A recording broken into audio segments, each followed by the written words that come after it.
नमस्कार, मैं हूं मोनिका जायसवाल और आप देख रहे हैं इंडिया न्यूज। और आइए अब रुक करते हैं फटाफट खबरों की ओर। कृषि मंत्री जेपी दलाल ने लोहारू हलके में कई गांवों का दौरा किया, लोगों की समस्याएं सुनी और फसलों का निरीक्षण भी किया। कृषि मंत्री ने कहा, सरकार की महाग्राम योजना के तहत हलके में हर घर नल से जल जाए। कृषि मंत्री जेपी दलाल ने कहा, कृषि क्षेत्र में रोजगार के साथ साथ आय बढ़ोतरी की अपार संभावनाएं। किसानों को आधुनिक तकनीक अपनाकर खेती करनी चाहिए, जिसके लिए कई परियोजनाओं की सौगात। कृषि मंत्री ने कांग्रेस पर हमला बोला, कहा कांग्रेस ने किसानों का शोषण किया, कांग्रेस भ्रम फैला रही है और किसानों को गुमराह करने का काम कर रही है।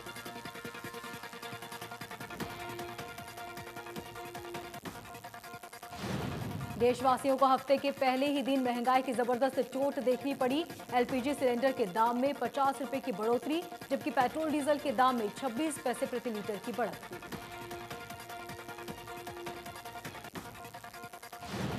बढ़त के बाद अब गैर सब्सिडी वाले 14.2 किलो के घरेलू एलपीजी सिलेंडर की कीमत 769 रुपए हो गई। इसके पहले 719 रुपए थी।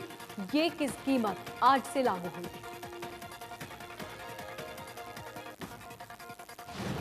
दिल्ली में पेट्रोल की कीमत 89 रुपए प्रति लीटर के करीब पहुंची। पेट्रोल डीजल के दाम पिछले एक हफ्ते से लगातार बढ़ रहे। दिल्ली में पेट्रोल डीजल के दाम में 26 पैसे प्रति लीटर की बढ़ोतरी हुई।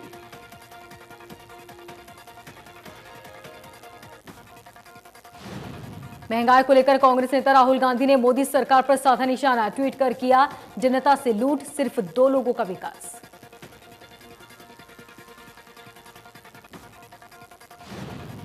आज से पूरे देश में फास्टैग अनिवार्य हो गया। परिवहन मंत्रालय के आदेश के मुताबिक 2 व्हीलर को छोड़कर सभी वाहनों में आधी रात से फास्टैग लगाना अनिवार्य।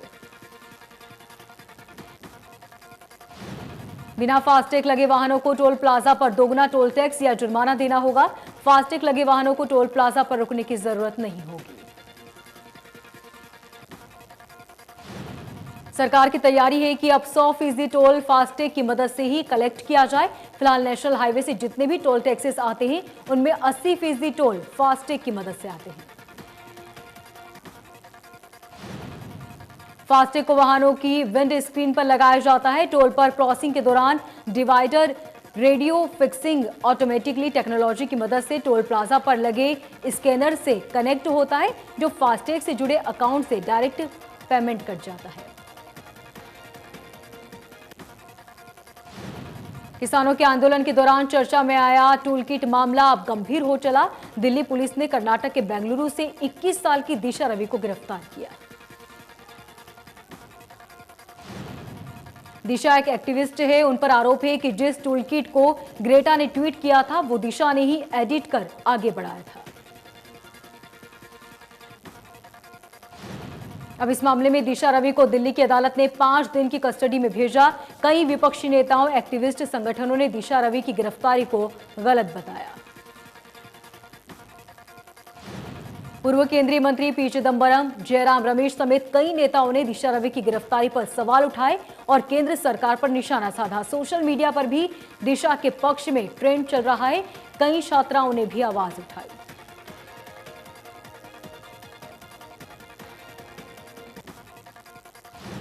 कैबिनेट मंत्री अनिल विज ने ट्वीट कर किया, देश विरोध का बीज जिसके भी दिमाग में हो, उसका समूल विनाश होना चाहिए, चाहे वो दिशा रवि हो या कोई और।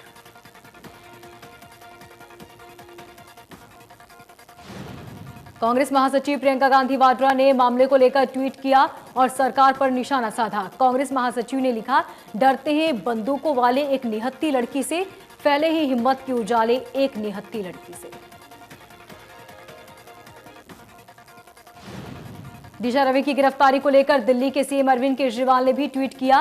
कहा, ये लोकतंत्र पर अभूतपूर्व हमला, किसानों का समर्थन करना कोई अपराध नहीं।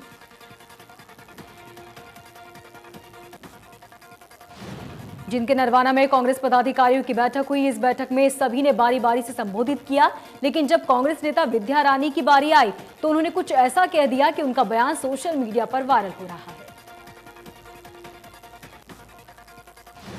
उन्होंने कहा कि पिछले चुनाव में कांग्रेस का अस्तित्व खत्म हो गया था। ऐसे में कांग्रेस को पूरी तरह से आंदोलन में मदद करनी है, क्योंकि ये आंदोलन कांग्रेस के लिए मौका है जिससे कांग्रेस फिर से जन्म ले सकती है। उन्होंने कहा कि इसके लिए सभी को किसान के पास सब्जी, पैसा और शराब पहुंचाना होगा। विद्या रानी ने जब शराब का जिक्र किया तो कुछ लोगों ने सवाल उठाए। विद्या रानी ने सफाई देते हुए कहा, आंदोलन में हर तरह के लोग हैं, जिनमें कुछ लोगों को शराब की जरूरत है।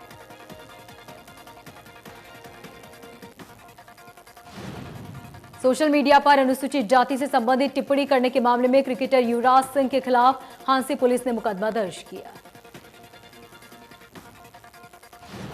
बीते साल जून महीने में युवराज के खिलाफ सोशल एक्टिविस्ट रजत ने पुलिस में शिकायत दर्ज कराई थी। पुलिस की तरफ से मामले में कार्रवाई न करने के खिलाफ शिकायत कोर्ट में भी दायर की गई।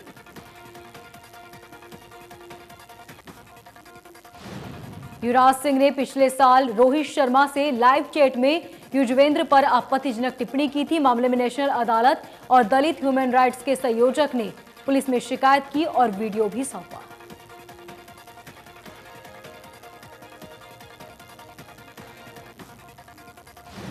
फरीदाबाद में स्वास्थ्य विभाग को बड़ी कामयाबी मिली। स्वास्थ्य विभाग ने गाजियाबाद में अवैध रूप से चल रहे एमपीटी रैकेट पर रेड डाली।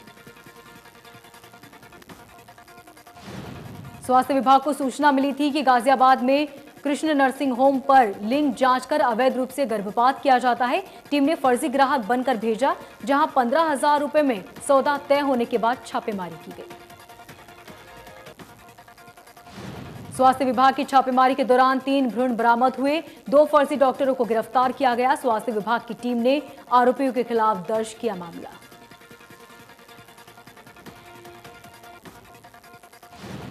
रेलवे के निजीकरण के विरोध में अब रेलवे कर्मचारी भी आवाज उठाने लगे।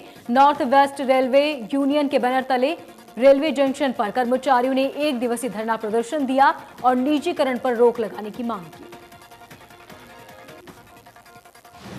यूनियन के जिला प्रधान ने कहा, उनकी मुख्य मांगे हैं पुराना पेंशन बहाल की जाए, रेलवे कर्मचारियों का डीए उन्हें उपलब्ध कराया जाए और रेलवे निजीकरण पर रोक लगाई जाए। कर्मचारी नेताओं ने कहा, अगर उनकी मांगे नहीं मानी जाती तो ब्लॉक स्तर पर हड़ताल करेंगे और जरूरत पड़ी तो रेलवे का चक्का भी जाम करेंगे। किराया बढ़ने से यात्रियों की संख्या कम होगी और रेलवे की आय घटेगी।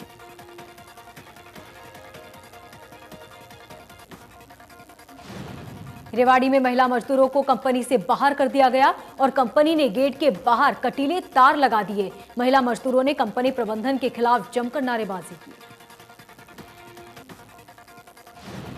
कंपनी और मजदूरों के बीच तकरार के बीच कंपनी के बाहर भारी पुलिस बल तैनात हो गया। मजदूरों का आरोप है कि कंपनी प्रबंधक विजिटर्स के साथ उन्हें रहने को मजबूर कर रहे हैं।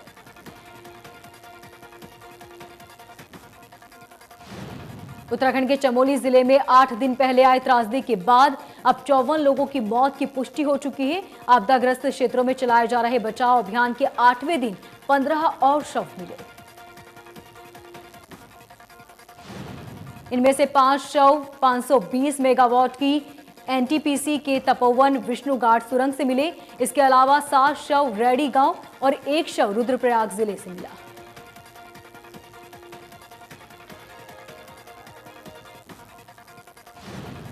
पृथला के गांव में आईएमटी में इंडस्ट्रियल एसोसिएशन और रोटरी क्लब इंडस्ट्रीज ने ब्लड डोनेशन कैंप लगाया, जहां मुख्य अतिथि के तौर पर विधायक और हरियाणा मेयर काउंसिल के चेयरमैन नैनपाल रावत ने शिरकत की। नैनपाल रावत ने कहा, आईएमटी की समस्याओं को लेकर वो जल्द ही मुख्यमंत्री मनोहर लाल से मुलाकात करेंगे और यहां पर जो समस्याएं हैं उसका जल्द समाधान किया जाएगा।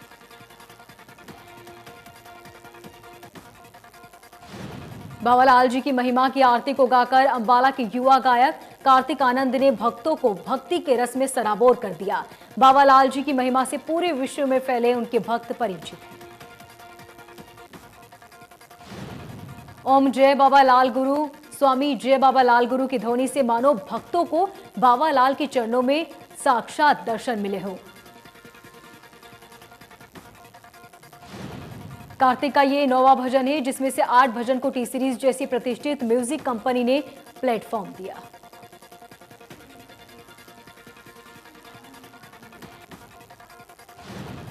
शेयर बाजार में बढ़त का रुख बरकरार। कारोबारी सत्र में बॉम्बे स्टॉक एक्सचेंज का सेंसेक्स 52,000 अंक के पार पहुंचा। नेशनल स्टॉक एक्सचेंज के निफ्टी में भी तेजी देखने को मिली। बॉम्बे स्टॉक एक्सचेंज का सेंसेक्स सुबह 411.41 अंक की बढ़त के साथ 51,960 पर रहा।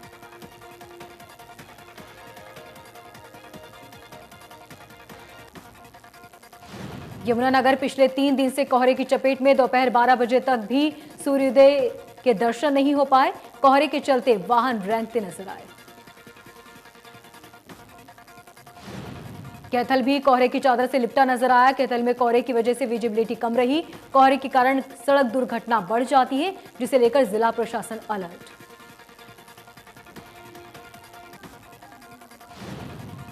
भिवानी में कोहरे की वजह से धुंध छाई रही, जिससे वाहन चालक परेशान नजर आए। वाहन सड़कों पर रेंगते नजर आए। कोहरा गेहूं और सरसों की फसल के लिए वरदान साबित हो रहा है। अभी गेहूं की फसल को नमी और ठंड चाहिए, तो वहीं बढ़ रहे तापमान से सरसों की फसल को भी फायदा मिल रहा है।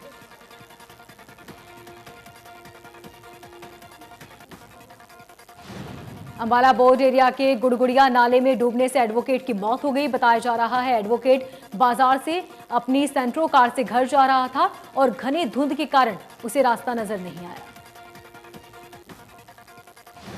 हादसे की सूचना मिलते ही मौके पर पहुंची पुलिस और एडवोकेट की बॉडी को नाले से बाहर निकाला। हादसा कैसे हुआ, इसकी जांच की जा रही है।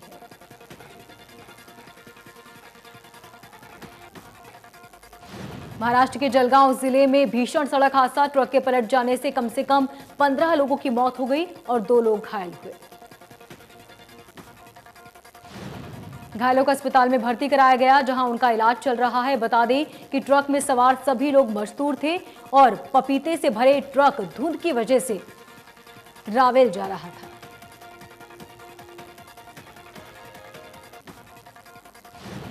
पीएम मोदी ने हादसे के शिकार हुए लोगों के परिजनों को संवेदना व्यक्त की, साथ ही घायलों के जल्द स्वस्थ होने की कामना की।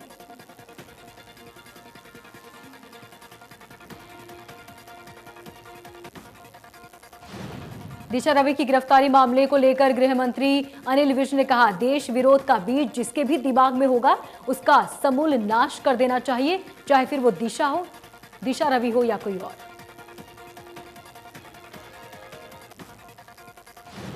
विज ने कहा कि सरकार की नीतियों के खिलाफ विरोध करना सभी का अधिकार है, लेकिन विरोध के लिए विदेशी ताकतों का इस्तेमाल करना देश विरोधी, और अगर इस पर रोक न लगाई जाए तो ये छुआछूत की बीमारी की तरह फैल जाएगा। अनिल विज ने प्रियंका गांधी और अरविंद केजरीवाल को भी आड़े हाथों लिया और कहा कि जो लोग इन्हें समर्थन कर रहे हैं उन्हें इसका मकसद पहचानना चाहिए।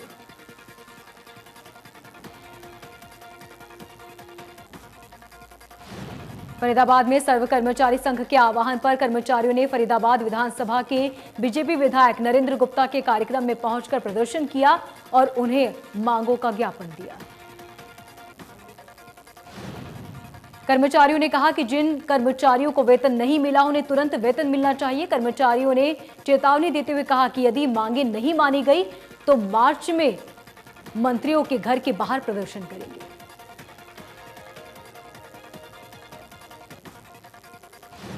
करनाल में कांग्रेस कार्यकर्ताओं ने शहीद किसानों को श्रद्धांजलि दी। इस दौरान कांग्रेस नेता भी मौजूद रहे। पूर्व मंत्री सुभाष बत्रा ने खून की खेती किसानों का विमोचन भी किया।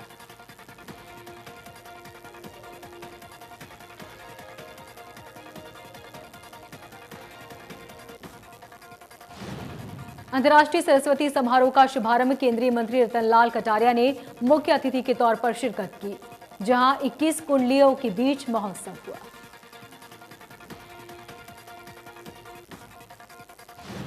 गांव के बीजेपी विधायक राकेश नागर शाहाबाद गांव पहुंचे, जहां उन्होंने मार्केटिंग बोर्ड से बनने वाली सड़क का शिलान्यास किया। इस दौरान राजेश ने कहा कि कई गांवों को इससे फायदा होगा।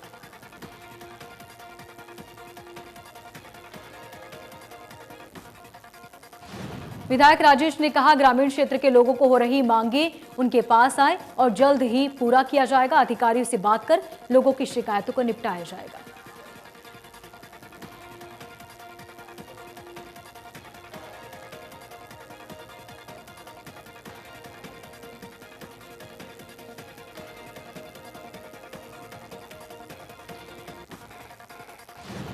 हरियाणा में गौशालाओं के निर्माण को लेकर सरकार की तरफ से नई गौशालाओं का निर्माण कराया जाएगा। साथ ही 2021 में सड़कों को आवारा जानवरों से मुक्त किया जाएगा। हरियाणा गौ सेवा आयोग के चेयरमैन सरवन कुमार गर्ग ने गुरुग्राम पहुंचकर तमाम गौशालाओं का दौरा किया। गर्ग ने कहा, योजनाओं को लेकर पूरी तैयारियां।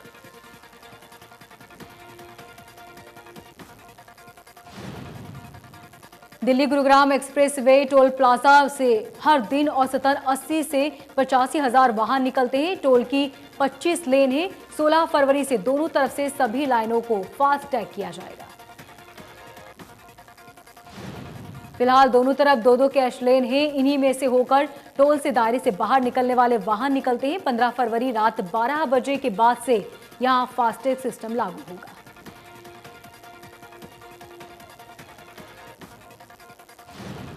कैबिनेट मंत्री मूलचंद शर्मा ने भ्रष्ट पुलिसकर्मियों पर लगाम लगाने को लेकर कहा कि माइनिंग से जुड़े पुलिसकर्मियों के लिए आई कार्ड बनाना अनिवार्य होगा, जो चेकिंग के दौरान उनके गले में होना जरूरी है। इंडिया न्यूज हरियाणा से बातचीत में मूलचंद शर्मा ने कहा कि कई जगह से पुलिसकर्मियों के अवैध वसूली की शिकायतें आती हैं। कुछ लोग नकली पुलिसकर्मी बनकर उगाही कर रहे हैं। मूलचंद शर्मा ने रेत माफियाओं को चेतावनी देते हुए कहा कि किसी भी सूरत में बिना लाइसेंस खनन बर्दाश्त नहीं किया जाएगा। ऐसे लोगों के खिलाफ मुकदमा दर्ज किया जाएगा।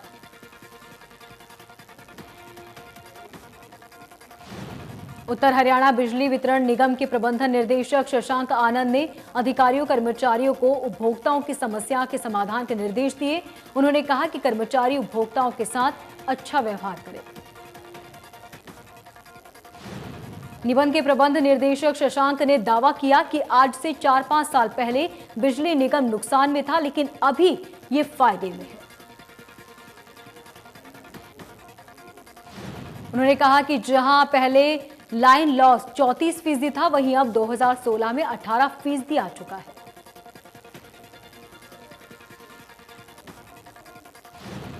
नूह के फिरोजपुर में वन विभाग के नोटिस को लेकर लोगों ने एक पंचायत की। अरावली की वादियों में हरे पेड़ों को उखाड़कर आशियाना बनाने वाले लोगों को नगर निगम ने नोटिस दिया। स्थानीय लोगों ने वन विभाग की कार्रवाई को एक तरफा बताते हुए कहा कि मंदिर तक जाने वाली सड़क के दोनों तरफ बड़े पैमाने पर अवैध मकान का निर्माण है, लेकिन उनके खिलाफ कोई कार्रवाई नहीं की गई। नूह जिले में हुए प्रशासनिक फेरबदल के बाद पुनहाना डीएसपी को शमशेर सिंह ने कार्यभार संभाला। शमशेर सिंह ने कहा कि किसी भी सूरत में अपराध को बर्दाश्त नहीं करूंगा।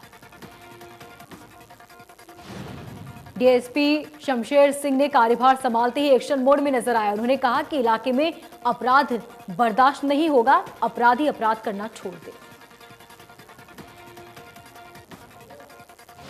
गुरुग्राम में राम के मंदिर के निर्माण के लिए रन फॉर राम मैराथन का आयोजन किया गया। इस मैराथन का आयोजन राष्ट्रीय स्वयंसेवक संघ के निधि समर्पण अभियान के सामाजिक संस्थाओं ने किया। रन फॉर मैराथन का आयोजन सेक्टर 29 के पार्क से शुरू हुआ। यह मैराथन 5 किलोमीटर लंबा रहा। गांव सुरती में आपसी रंजिश के चलते दो पक्षों में खूनी संघर्ष हुआ। एक पक्ष ने दूसरे पक्ष पर फायरिंग कर दी, जिससे दूल्हे की मां को गोली लगी। दूल्हे की मां को हॉस्पिटल में रेफर किया। दोनों पक्षों के 7 लोगों को चोटें आई। झगड़े की सूचना के बाद मौके पर पहुंची पुलिस जांच में जुटी।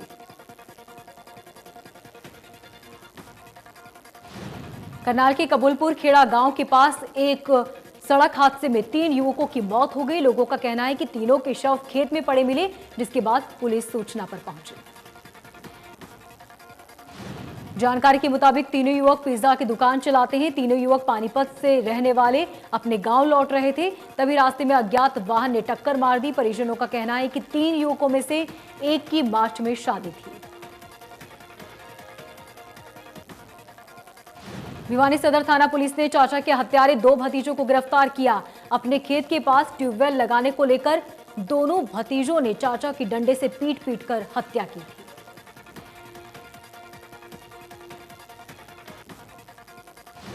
कैथल की इंडियन ऑयल कॉर्पोरेशन लिमिटेड की पानीपत भटिंडा पाइपलाइन में अज्ञात व्यक्तियों द्वारा 2 जगह सेंध लगाने की खबर सामने आई। सिविल लाइन पुलिस ने मामला दर्ज किया। पुलिस को दी गई शिकायत में पानीपत इंडियन ऑयल कॉर्पोरेशन के सहायक निरीक्षक अभियंता द्वारा बनाए गए कैथल माइनिंग के नीचे तेल की पाइपलाइन में तेल चोरी करने के उद्देश्य से 2 वाल्व लगाए हुए थे।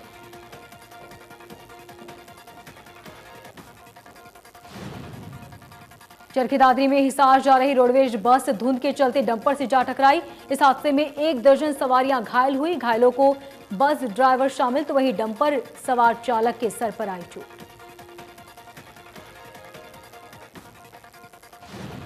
कोसली विधानसभा क्षेत्र में मिड डे मील कार्यकर्ताओं ने नाराजगी जताते हुए केंद्रीय मंत्री राव इंद्रजीत के आवास का घेराव किया, साथ ही गुरुग्राम कूच किया। कार्यकर्ताओं का कहना है कि सरकार अनदेखी कर रही है। कार्यकर्ताओं के मुताबिक 12 महीने काम करने के बदले 10 महीने का वेतन दिया गया। दिसंबर महीने की तनख्वाह सरकार ने अब तक नहीं दी। मिड डे मील कार्यकर्ताओं की मांग है कि उन्हें समय पर वेतन दिया जाए, उनका रुका हुआ वेतन जल्द दिलाया जाए।